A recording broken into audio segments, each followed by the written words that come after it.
আসসালামু আলাইকুম এভরিওয়ান। আমরা এবার আমাদের ফার্মে আবার নতুন করে যে 2000 সোনালী মুরগির বাচ্চা বাণিজ্যিকভাবে উৎপাদন করতেছিলাম। তো আলহামদুলিল্লাহ আমাদের সেই মুরগিগুলোর বয়স আজকে প্রায় 15-16 দিন হয়ে গিয়েছে।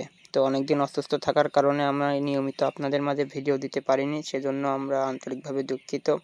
তো আমাদের এই মুরগির বাচ্চাগুলো 18 দিন বয়স হয়ে গিয়েছে। তো এর জন্য আমরা যেটা করব যে আমাদের 2000 মুরগি প্রায় শেষে বেচতে গেলে পারে প্রায় 200-300 মতো মুরগি আমাদের এখান থেকে ক্যাট হয়ে যায়। তো এর জন্য এই 18 থেকে 20 দিনের ভিতরে একটি গ্রোথ চলে আসে।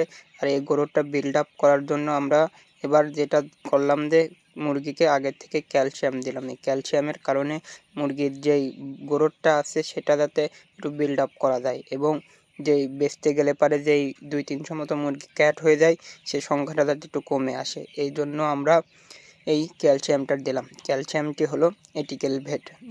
তো ডাক্তারের পরামর্শ অনুযায়ী আমরা এই ওষুধটি মেডিসিনটি ইউজ করতেছি। তো যেহেতু আমাদের বাণিজ্যিকভাবে খামার, আমরা চাই যে আমরা মোটামুটি যাতে সব কিছুতে যাতে একটু স্বাবলম্বী থাকতে পারি, সেজন্যই ডাক্তারের পরামর্শ অনুযায়ী এই দুপুর, সকাল ও রাত্রে দিনে 2 বার এই ওষুধটি আমরা দিব।